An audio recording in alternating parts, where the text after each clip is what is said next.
Well, hello and welcome everybody to this presentation in our UAGC Teaching and Learning Conference. This is our second presentation, our second live presentation in the series for our Holistic Student Support panel. I'm Rachel Orlansky, the VP of Student Affairs here at UAGC, and I'll be hosting these live sessions in preparation for our panel.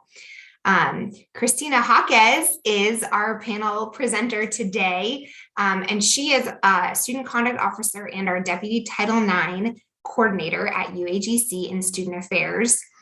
Christina is incredibly passionate about our students, diversity, equity, and inclusion, justice, and of course, holistically supporting her on all of those initiatives.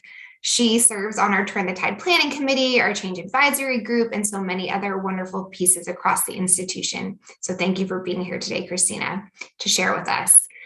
Just wanted to say, please note that by participating in this session today, you're acknowledging that we are recording this session and we'll be sharing it with our TLC presentation materials. Your microphones will be muted, but feel free to put any questions in the chat and we'll get to them at the end of this presentation. Also, we've enabled live transcription. So if you're interested in utilizing that, please just click that button at the bottom of your screen. And again, we'll have some time for questions related particularly to student conduct during this particular session.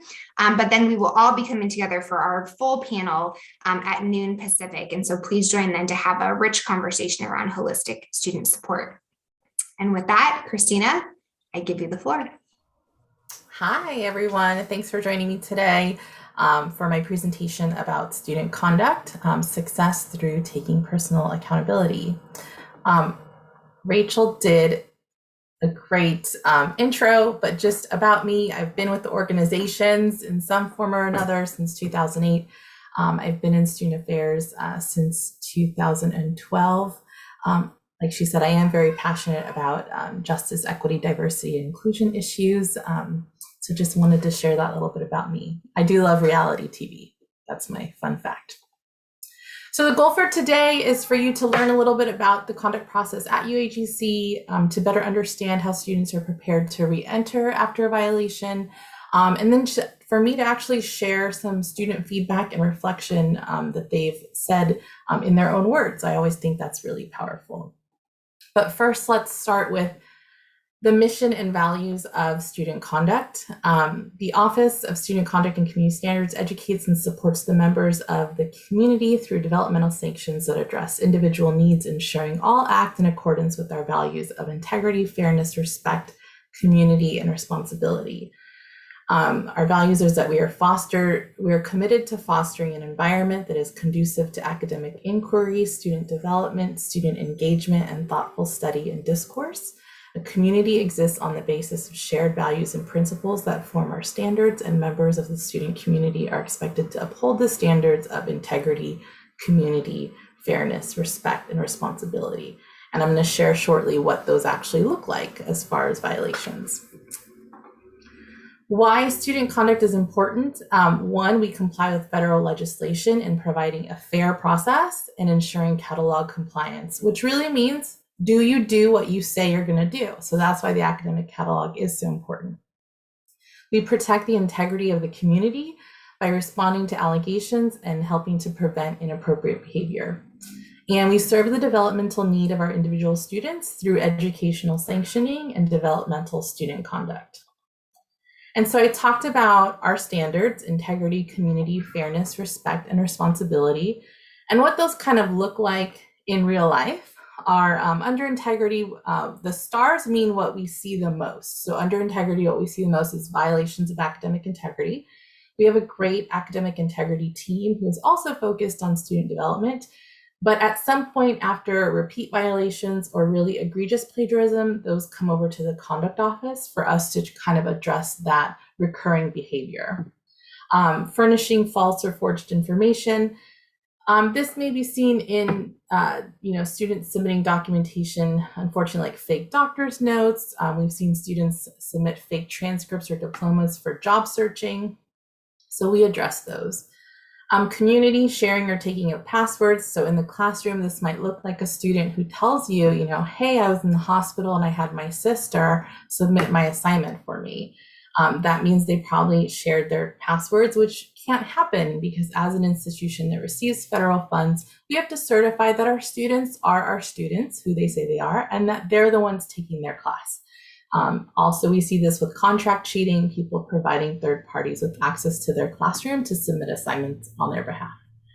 Misuse of university names and images. We haven't seen this in a while, but typically we'll see it kind of like on LinkedIn, students using the UAGC logo and presenting themselves as maybe like an official tutor or something.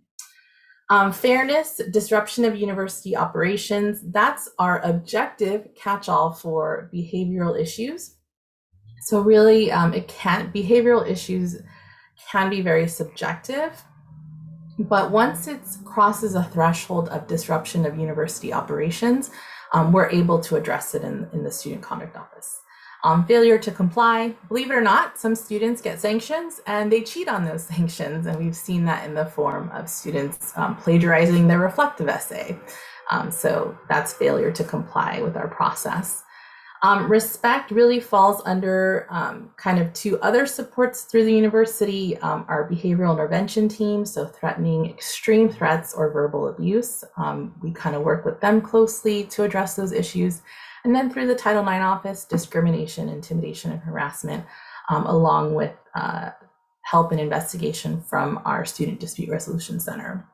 And then responsibility, we don't see these too much, violation of federal, state, and local laws.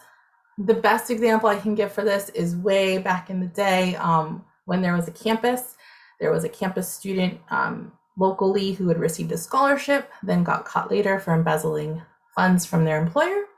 And so that became pretty newsworthy in the community and the scholarship was revoked. And I think they were also separated from the university. So when we see really egregious things like that, we can address it. And then assisting in violation of university policies. I'll show you that on the next slide as far as data. What we're seeing currently is students violating our technology policy by sending out like email spam through the university's email account. So through their student at UAGC email account, we're seeing an increase in that. So this is data year to date so far. So from January to happy November. Academic collusion, the best way I can describe this, there's kind of two things that fall under that. Conspiracy to commit fraud, which we're not seeing as much of, but really collusion between groups of students. For example, we have seen it with coworkers, students who are in a group chat, husband and wife. I call it the twofer, where they're kind of sharing work, both trying to get separate degrees. So we see it when students are kind of sharing and groups of students are submitting similar work that matches each other. Academic integrity, those are referrals from our academic integrity team. Again, usually repeat instances of plagiarism or really egregious plagiarism. Electronic mail abuse. So we're seeing that in kind of some of the spam as well as violation of other policies. Sharing passwords. Facilitation is separate. It doesn't mean that the student has submitted plagiarized work, but that they're sharing or helping someone else cheat. So we're seeing that. So some students are good about not sharing, not going back and forth, but they are also giving their work to somebody, and that's not okay. Furnishing false or forged falsified info. I think we've gotten this, like I said, through transcripts or fake diplomas.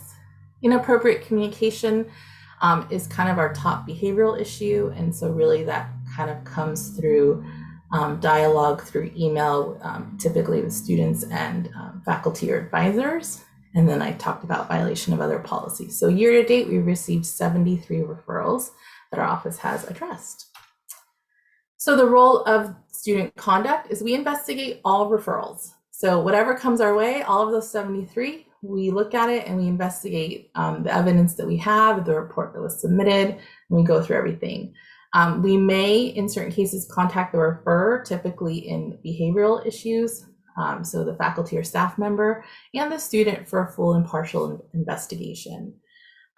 We determine if a violation has occurred, except in cases of academic dishonesty, because our academic integrity team has already verified that plagiarism has occurred. The conduct officer doesn't have to re-verify that. So And then really we guide student through the whole conduct process. We are the people who have all their appointments with them, sometimes determine outcomes, facilitate formal hearings, guide them through sanction completion, and then through the reentry process. We have a call with them that I'll share that we have with them after they've completed their sanctions before they re-enter classes. So there's a really simple flow chart. We review the information, we either investigate or have a consultation. We have a conduct appointment with the student, and then they either receive outcome from the student conduct officer themselves, or they're referred to a formal hearing. The biggest difference in those two processes is that if I, as a conduct officer, determine an outcome, then the student, there's no possibility of separation from the university. They'll just have to do sanctions and they can come back. If I refer them to a formal hearing where they'll meet with a committee, there is a possibility of separation from the university in the form of suspension or expulsion. So that's the major difference in kind of how the outcome can happen. The conduct appointment, this is a fairly not new, but recent improvement we've made. We have an appointment with each student. Typically in a decade ago, we would just kind of do everything via email, but now the student actually meets and speaks with their conduct officer. We discuss with the student how and why they were referred to student conduct. And this is really eye-opening for a lot of students because they may not realize quite how they got in front of us. And so we talk about that. In cases of academic integrity, we go over the definition of academic integrity from the catalog. They also are required to do some writing center quizzes that go over the types of plagiarism. There's a paraphrasing activity. So they go through that, and we talk about what did they learn from that. And typically the paraphrasing activity is the top biggest takeaway for students because they don't realize copying and pasting is plagiarism. They think they're doing a good job by just copying, pasting, and citing, and that's plagiarism still. So we talk about that. We go over their exhibits and discuss how and why it's a violation of our student community standards. This is another really meaningful part of the conversation. And then we discuss the process, what will happen, and kind of what the timeline to completion looks like. And we tell students the timeline to completion a lot of times is dependent on them and how long it takes them to complete sanctions. So some students are really gung-ho to get back into class, and they'll complete those sanctions relatively quickly. And other students may decide to take a little bit of a break and then start completing sanctions when they feel more ready. So this is kind of a really brief outline of the conduct appointment. But some improvements we've made within the last year is we do this appointment via Zoom. So again, years ago, it was no conduct appointment, just everything done via email.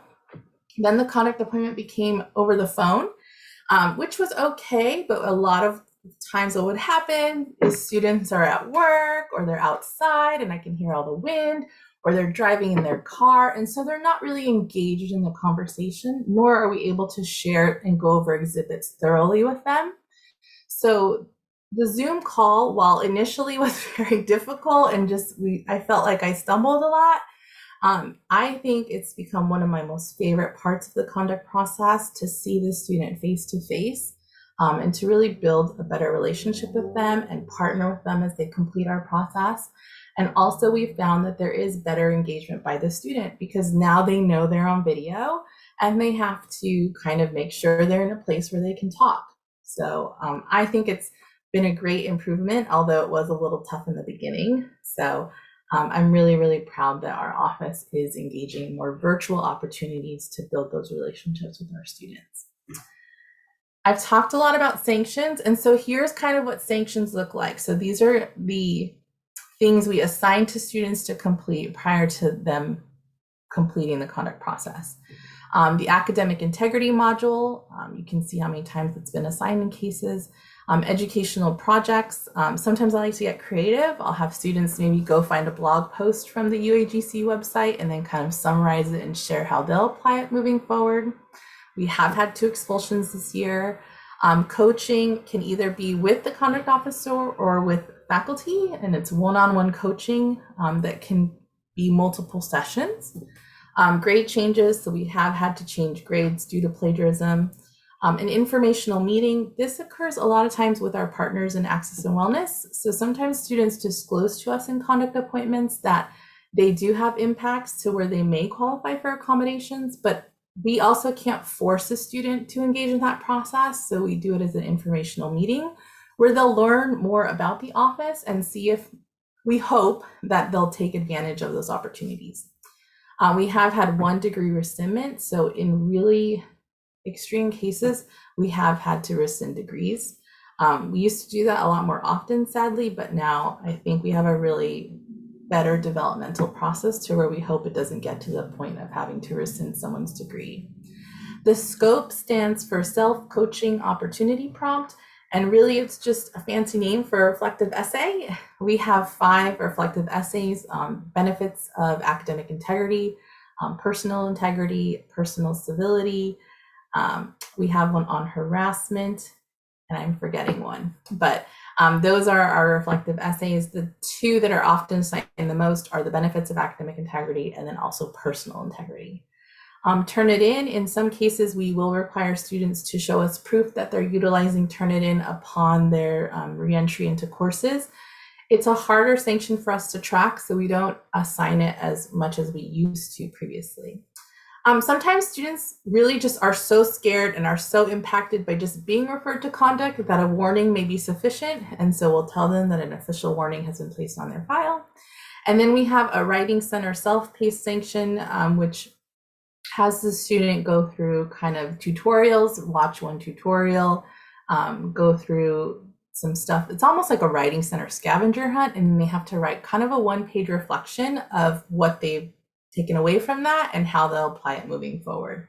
So year to date, these are the sanctions and how they've been assigned. Students can be assigned multiple sanctions. So they may be assigned an F for plagiarism and then have to do the module and a reflective essay. So that number definitely adds up to more than 73 cases. So you can see, depending on the conversation we have, we try and find a solution that we think will benefit the student moving forward. So this is a new thing we've inserted into our conduct process. Previously, when students were done with sanctions, we would just remove the hold and refer them to their advisor. Now they have a conversation with us in between that. So we call this the reentry appointment. The short outline of it is that we go over the violation and the sanctions that were assigned to them, and the student tells us what they've learned and then reflected on in doing those sanctions. We go over the definition of academic integrity once again to make sure it's really, really clear. We discuss the resources available. So moving forward, we tell them, like, what are you going to do differently? And so they'll tell us, like, I do plan to use the writing center, and I'll share some of this as well. We review consequences of future violations. This is kind of my LOL part of the reentry appointment. I tell students jokingly, I don't want to talk to you again, knock on wood, right? Because I don't want to talk to them again as a conduct officer. I do reiterate that I am also a support at the university. So if they ever are stuck or really don't know where to go or who to be referred to, they should reach out to our office. But I also don't want to speak to them if they're referred to our office again. So and it's always a really lighthearted point in the conversation where we both laugh and students assure me, like, no, you won't see me again, I promise. And so it's a fun part. And again, we're able to laugh because we've built this relationship from the very beginning. The student is then sent a survey and acknowledgement. So the survey part is really optional, but I'll share with you some of the feedback. And then they have to acknowledge that we've gone over all this. They understand the consequences of future violations. They click submit, comes to my email, and then at that point, it's a warm transfer to their advisor or reentry advisor or enrollment advisor who will help them get back into class. So speaking of feedback, this is my most favorite part. I think it's so important to hear the words from the students themselves about our conduct process. So our first question in the survey, and these are responses year to date, so from this year, what did you learn from this process and how will you apply that into courses moving forward? And I love these responses. I've learned so much during this process, just being honest with myself and my work and continuing to work hard. I learned how to time manage, the importance of my personal integrity, and about additional resources that can help me if I'm feeling rushed or unsure. I will reach out to my instructor for concerns and encourage other students to do so as well. A lot of times in the conduct appointment, we tell them, like, did you ask your instructor? And they're like, no. And so we really want them to know, like, reach out to your instructor, reach out to your advisor. There are resources and personnel available for you to succeed and to ask for help when needed. And really, a lot of times with conduct violations, what it comes down to is the student was just so stressed and they just didn't realize or think to ask for help. We have so many great resources here at UAGC, so it's really great that students are walking away from our process realizing they need to do that. We also asked what earlier interventions or resources would have helped you prevent these incidents from occurring from the onset. So learning more about the library and resources that are available. The things that would have helped me in completing this course would be to use those resources and talk to an instructor if I need help and not wait till it's too late. A lot of times they're telling us in the conduct appointment, it was Monday night at 10 o'clock, I didn't know what to do, right? So I think earlier interventions could have been something like a plagiarism module at the beginning of each course, or at least upon new student orientation. I think that's there now, but and communicating with my instructor to get extensions or any other assistance. And so hopefully you're kind of seeing a theme of how we all can support our students moving forward. What sanction was most impactful for you and why? Coaching and talking with the right people about my issues, the reflective essay because I had to reflect on my own behavior. The coaching sanction helped me the most because I learned so much and really needed the sessions one-on-one. The sanction that was most impactful was just the sheer removal of college for that period of time. So during our conduct process, they are unscheduled for courses. And so students during that time are not taking classes. And again, for some students, that's enough for them to correct the behavior moving forward. Shout out to my other colleague, Kim. Honestly, I would say it was my first conduct call with Kim. That was a difficult conversation to have, but not once did I feel judged or less than. And the essay, it helped me reflect on my actions. And so we really want students to walk away, not defined by what happened, but really motivated and empowered to move forward. And some other miscellaneous feedback we received. I highly appreciate the conduct process and would recommend that it continues because it corrects a lot of things and guides students to know what to do and to follow the policies, rules, and principles of an institution in order to make satisfactory progress. That the process is meaningful and fair, that it was fair and just, and that it really emphasizes the needs to do things the right way. And this, for me, I love that students say they felt heard, they felt it was fair, they felt it was just. That really means a lot to me because that's really what we try to do. So some data that we're starting to track now is students when they re-enter. So year to date, 23 students have completed the conduct process. 60% are in an active, complete, pending grad or graduate status, and 2 are pending re-entry. So the next bullet, it says of the 15 who are 2021 cases. So in the first bullet, the 23 students might be students who came back from prior years and are now completing the conduct process. But of students who were referred to us this year, who have engaged this year and completed the conduct process this year, I'm happy to say 73% are in an active, complete, pending grad or graduate status. So I'm really proud of this data, that I think it's showing that students are coming back and that they're persisting. And that's what we want. We want them to persist and not have violations moving forward. Things to look forward to, we are getting the advocate system, which we hope will just further enhance our tracking and data capabilities. We are continuing to improve our reentry process by offering some more resources and maybe down the line setting a follow-up. Right now, we just don't have the manpower for that.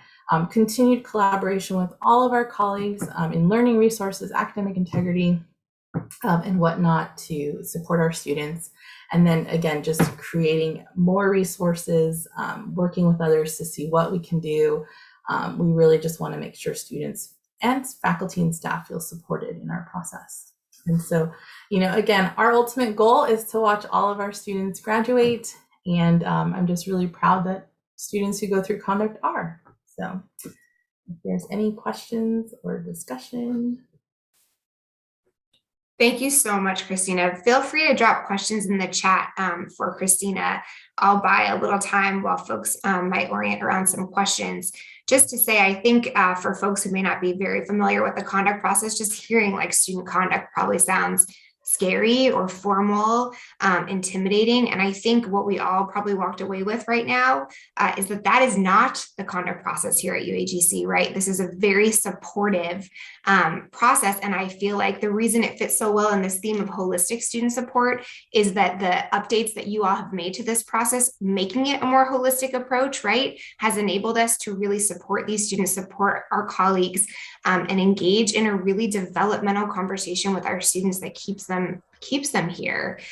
So I'm hoping that for those of you who didn't know too much about conduct today are walking away like, wow, that's not so scary. I can participate in that. We'll be okay. And so I really always appreciate hearing about this process. And I think it fits so well in all that we're doing in student affairs. That's me buying time for questions and I'm not seeing, oh, hey. Question. How do students show up for their conduct appointments? Like, do many just not show up and drop the university? Christina, when you schedule appointments with students, how do you go about doing that? Students are sent a link to our calendars to request a time. This is data that we've been asked in a previous presentation. It's really, really manual to track. And so we're hoping that with the new advocate system, not even hoping, we know with the new advocate system, we'll be able to give more concrete numbers on this. I will say that there's a lot of factors that go into whether students engage in our process. Typically, it really depends on when their last date of attendance is, if they've been recently dropped from courses or it's a very recent date. We do find they tend to engage a little faster. It's when we find violations after the fact and maybe they've been out 6 months to a year, it's harder to get them to engage. But for students who do request an appointment, I will say, I feel like it's probably in the 70 or 80% that show up. If they don't, then they're rescheduling due to issues. And especially in the past year, we've just been a lot more lenient and flexible with that because we know that, I mean, I've had students with their kids in the background and whatnot because of this whole pandemic. So it's really, yeah. So we hope to have better concrete numbers on that. Thanks for that. And Autumn started a question about, it says on here, if we have a student who had previously been in conduct process in 2017, but they mentioned to staff they weren't, and the question kind of ends there. She's probably, no, go for it. So we had a student kind of mention to one of my staff members, like very unclear about why she was in conduct and got her degree rescinded. Could we refer her to you guys to have that, like just for a reentry purpose, because she's going to be reentering soon, to have maybe that conversation again? Yes, always send them to scs@uagc.edu. We're happy to clarify for students. I will be really honest, I think students try and play mom-dad with a lot of different departments at this university, so they may have been communicated that, but they're hoping another office may not catch it. So that's why we have some really robust holds on student accounts, but we're always happy to help clarify for a student. And I'm also thinking when I saw the 2017 piece, and I know Christina, you'll agree with this, but for students who participated in the conduct process many years ago, and our process may have changed since then, not may have, it did change. You saw a lot of those updates. We do reflect on that, right? And we will engage with the student based on our new processes and our new policies. And so any student who's saying, yeah, I did that before, I'm not sure I want to reconnect over there, I think it's worth making that connection. And a lot of times they're getting it confused with the dismissal process for, SAP or whatnot. So we just really want to make sure it's clear to the student that the processes different. There are other processes that may have got them separated from school, but aren't necessarily conduct, IDM holds or whatnot. And so we want to help work with them to clear those. Joy, I see you have a hand raised. You have 30 seconds. I just wanted to say thank you, Christina. It sounds like from your presentation and what we've spoken about before, it's just, the process has become a lot more positive.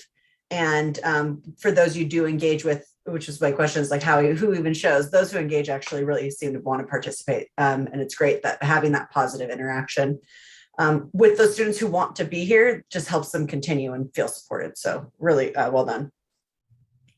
And we can't do it without your team, because you guys have also made a lot of great improvements that it's a lot more clear to students why they're here. And I will tell you, students aren't typically denying what they've done. And so we're just working on developmental and moving forward at that point. Fantastic. Yay. Thanks again. So for the purposes of this, I'm going to close this out and we're going to stop this recording, and then we will kick back up in 1 minute with our next presentation. So thank you so much, Christina, again, and we'll see you back here either for this next one or at noon for our panel. Thank you.